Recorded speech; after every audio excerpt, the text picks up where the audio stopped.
La suite de ce journal, en République démocratique du Congo, le coordonnateur national du programme multisectoriel de vulgarisation et de sensibilisation, PMVS en sigle, M. Ludovic Kalengai, exhorte les Congolais à résoudre eux-mêmes les problèmes de leur pays au lieu de les attribuer au Rwanda. C'est dans une interview qu'il nous a accordée il y a quelques instants. D'abord, le PMVS, c'est le programme multisectoriel de vulgarisation et sensibilisation, qui a comme objectif principal de promouvoir le développement intégral et intégrer les populations tout en les impliquant dans la mise en œuvre des solutions aux problèmes de la société. Nous intervenons dans plusieurs domaines alors.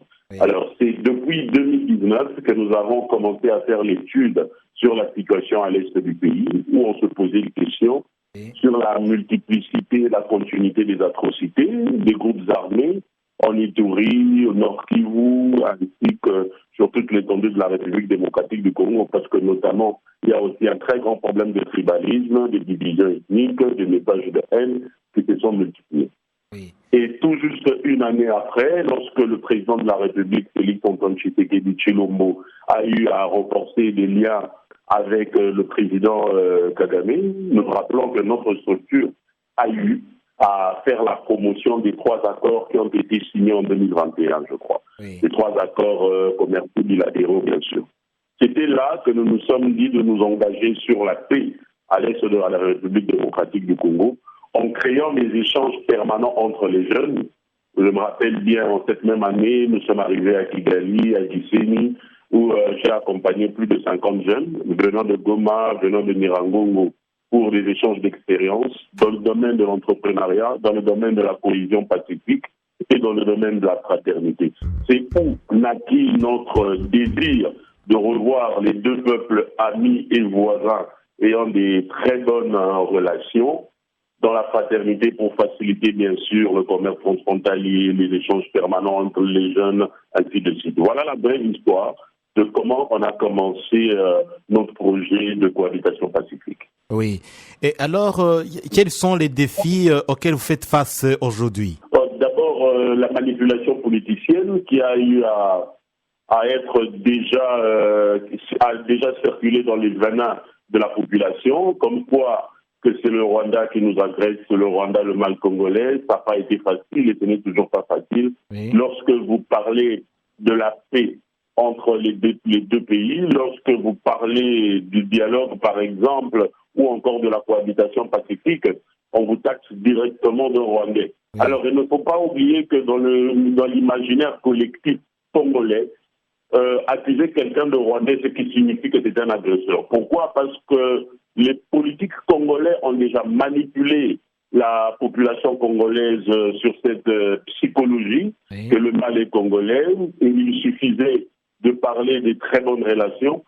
On vous taxe de Rwanda. Vous vous rappelez que le chef de l'État avait même invité le président Paul Kagame lors des obsèques du feu Étienne Tshisekedi Tshilombo. Il a été applaudi. Oui. Au stade des martyrs, avec l'expression qu'on appelle, bien sûr, en lingala, Yona Nyobo Kagame, donc qui est tué de refuser Paul Kagame. Ça a créé aussi beaucoup de tensions dans la classe politique, mais à l'époque, le chef de l'État avait maintenu sa position de l'appeler frère. Oui.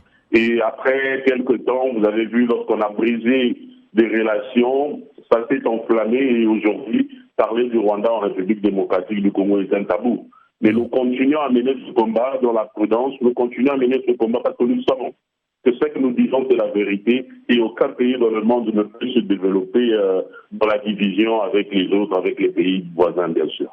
Oui. Et alors, Kalengai, effectivement, comme vous le dites, il y a des autorités congolaises et un grand nombre de Congolais qui disent que tout le mal congolais vient du Rwanda et vous qui êtes sur le terrain, vous êtes Congolais, vous vivez au Congo, vous faites l'analyse et vous suivez la politique et la vie du pays. Que dites-vous à ces gens qui pensent que c'est le Rwanda qui est à l'origine du mal congolais? Non, moi j'ai toujours une expression, c'est comme un slogan au sein de notre organisation. Quand le mal nous arrive, c'est que le mal est en nous. Nous sommes le miroir de ce qui nous entoure. En rejetant la faute à l'autre, on rejette aussi la solution à d'autres personnes. Et pourtant, nous devons assumer la responsabilité de nos premières erreurs, qui est le seul moyen d'assumer et de résoudre le problème. Oui. La République démocratique du Congo a des problèmes d'abord internes, il y a des problèmes de banditisme, il y a des problèmes de corruption, il y a des problèmes de haine ethnique ici en République démocratique du Congo. Je vous rappelle, il y a même une tribu qu'on appelle Téké aujourd'hui qui sont discriminés, marginalisés par les Bayaka. Pourquoi? Parce qu'on dit que non, ils sont des Congolais de Brazzaville, des Gabonais, ils doivent rentrer chez eux. Oui. Le problème déjà de division a commencé depuis très longtemps en République démocratique du Congo. Et faisant du mal congolais la responsabilité du Rwanda, automatiquement, ce n'est pas prendre la responsabilité de nos propres mots.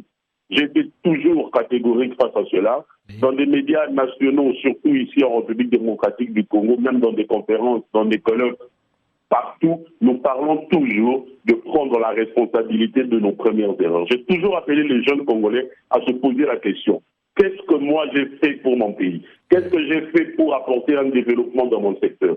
C'est sur base des questions que chaque Congolais devra se poser que nous allons résoudre les problèmes. Je n'ai jamais, et surtout notre organisation, n'a jamais été pour cette imagination utopique du fait que le Rwanda est le mal congolais. Oui, effectivement, comme vous le dites, on assiste ces derniers jours et depuis quelques années à une vaste campagne de propagation des discours de haine dans ce pays qui vise surtout ces populations d'expression Kinyarwanda et le Rwanda en particulier. Et que faites-vous face à ces discours de haine? Écoutez, nous nous rappelons depuis le 9 décembre 2021, la journée internationale de lutte contre le génocide, la prévention du génocide. Oui. Nous avons publié un rapport détaillant qu'il y a un risque de génocide des Banyarwanda en République démocratique du Congo. Oui. Le Congolais doit connaître son histoire. Il y a plusieurs personnes qui ne savent pas ou qui savent, mais qui font expressement l'existence des Banyarwanda congolais, les Banyamulenge, les Tutsi congolais, les Hutus.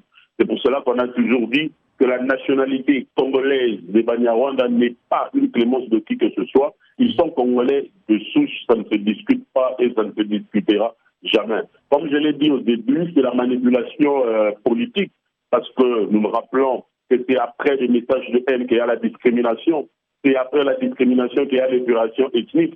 Alors ce sont ces étapes qui forment les 10 étapes du génocide, comme l'a dit Gregory Stanton. Nous avons quand même une occasion d'avoir connu les 3 génocides qui se sont passés dans le monde. Moi, je pense que nous devons continuer ce combat. Nous menons toujours des activités. Nous nous rappelons que nous avons écrit plusieurs fois, même au chef de l'État, nous avons proposé la mise en place d'une structure mixte de lutte contre la discrimination, contre les messages de haine.